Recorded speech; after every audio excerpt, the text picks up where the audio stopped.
perbuatan pidana.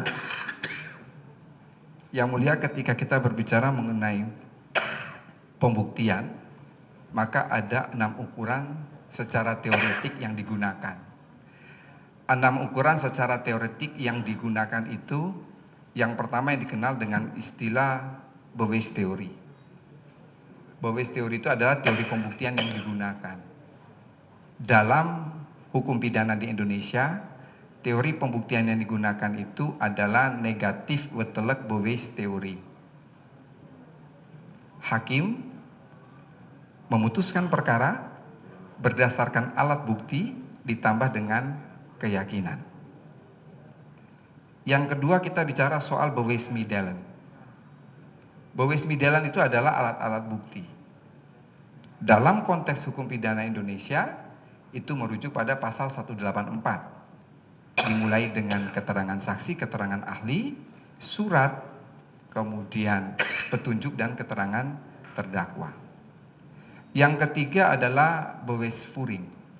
Bowes-Furing itu cara memperoleh, menemukan, mengumpulkan, sampai pada menyampaikan bukti di sidang pengadilan.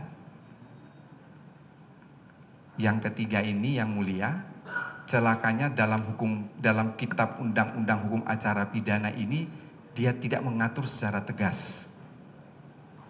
Yang keempat, kita berbicara soal Bowes-Last, beban pembuktian. Beban pembuktian itu tentunya kepada penuntut umum, kecuali dalam hal-hal tertentu lalu terdakwa disuruh membuktikan sebaliknya. Yang kelima, kita berbicara soal Bowes minimum. Minimum bukti yang digunakan untuk memproses suatu perkara pidana yang dalam konteks hukum pidana Indonesia, hukum acara pidana, dia memerlukan minimum 2 alat bukti. Dan yang terakhir, kita bicara soal Bowes-Krach atau weight of proof, itu berarti berbicara mengenai kekuatan pembuktian. Kekuatan pembuktian itu sepenuhnya adalah otoritatif hakim. Karena hakim yang mengikuti mulai dari awal sampai akhir jalannya suatu perkara. Sehingga hakim yang akan menentukan mengenai bobot bukti mana yang kuat, mana yang lemah. Silahkan baik penuntut umum maupun penasihat hukum mempresentasikan bukti itu, kekuatan pembuktian dikembalikan kepada pertimbangan majelis yang mulia. Demikian. Saudara ahli, tadi saya catat ada beberapa pernyataan ahli terkait Bowes-Middelland, ya, atau alat bukti. Jadi pertanyaan saya kepada ahli, apakah dalam memutus suatu perbuatan pidana, apakah semua alat bukti itu harus ada? Yang tadi sudah sampaikan dari 184 tadi. Kalau pertanyaan itu kita kaitkan dengan Bowes minimum, maka dari 5 alat bukti, minimum adalah 2 alat bukti. Artinya ketika kita kaitkan dengan pasal 183 KUHP, di situ adalah dasar dari negatif Wetelek Bowes teori yang mengatakan bahwa hakim menjatuhkan pidana jika berdasarkan minimum 2 alat bukti telah menimbulkan keyakinan. Maka tidak mesti 5-5-nya terpenuhi, 2 saja cukup. Sehingga tidak perlu ke-5-5-nya. Tidak perlu ke-5-5-nya, ya. Tadi saudara bilang juga tidak perlu ke-5-5-nya, 2 cukup. Menarik di sini ketika di kasus ini. Saya tidak bicara kasus ini Ya, maaf. tidak di kasus ini. Saya koreksi.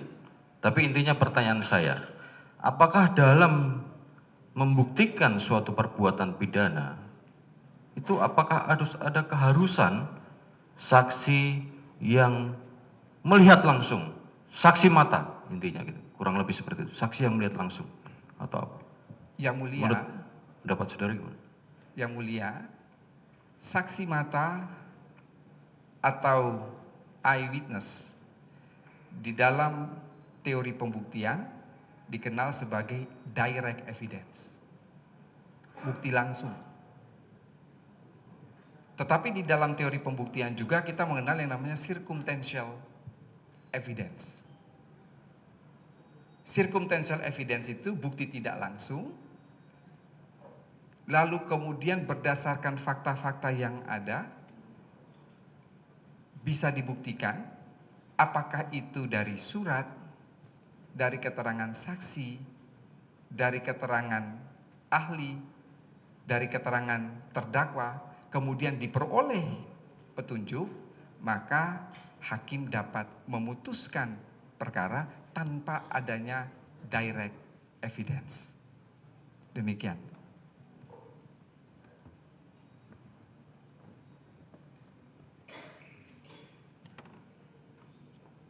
Tes. Saya lanjutkan. Tadi saudara bilang salah satu alat bukti ahli, tadi saudara jelaskan ya. Terkait alat bukti ahli, dalam memeriksa atau menilai keterangan alat bukti ahli, mohon dijelaskan di sini apa yang menjadi parameter. Yang mulia, di dalam buku yang saya tulis mengenai teori dan hukum pembuktian, saya merujuk pada beberapa pendapat ahli, baik yang ditulis oleh Ian Dennis dan Thomas Hackinson atau juga Arthur Best.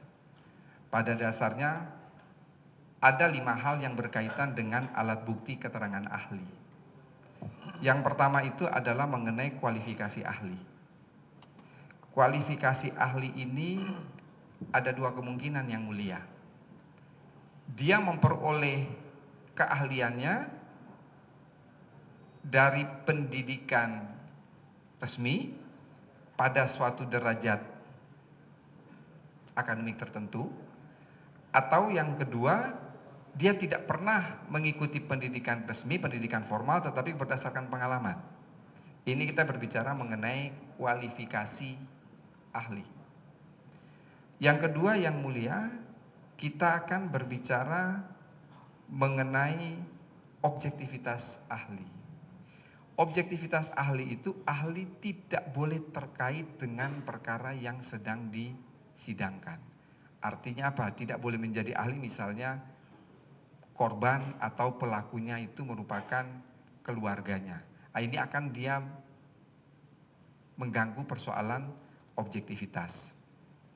Yang ketiga yang mulia, itu kita akan berada pada apa yang disebut sebagai jenis keterangan ahli. Jenis keterangan ahli itu ada 5. Yang pertama adalah ahli yang hanya menjelaskan dari segi bahasa. Yang kedua ada ahli yang menjelaskan secara teknis mengenai satu prosedur. Yang ketiga ada ahli yang menjelaskan suatu peristiwa atau suatu suatu perbuatan ini berdasarkan fakta-fakta yang sudah dia himpun terlebih dahulu, baik itu informasi yang berada di mass media atau dia datang menonton sidang sendiri dan lain sebagainya. Yang keempat adalah ahli yang ketika akan memberikan keterangan, dia harus melakukan suatu observasi, penelitian atau pengamatan, baik terhadap pelaku, terhadap korban, atau terhadap instrumentum sceleris. Instrumentum sceleris itu adalah alat-alat yang digunakan untuk melakukan kejahatan. Ahli harus melakukan penelitian itu, baru kemudian dia memberikan keterangan. Yang kelima yang mulia, ini adalah ahli yang ketika memberikan keterangan berdasarkan pengetahuan, dia tidak perlu untuk melakukan tindakan-tindakan penelitian, observasi, pengamatan, atau pemeriksaan. Kemudian yang berikut, mengenai corak kesaksian. Corak kesaksian atau corak keterangan ahli yang mulia, ini pada dalam konteks sidang pengadilan, ahli lalu kemudian dia tidak boleh masuk pada kasus konkret. Karena itu saya selalu menolak yang mulia ketika ditanya berkaitan dengan kasus konkret. Saya kira demikian.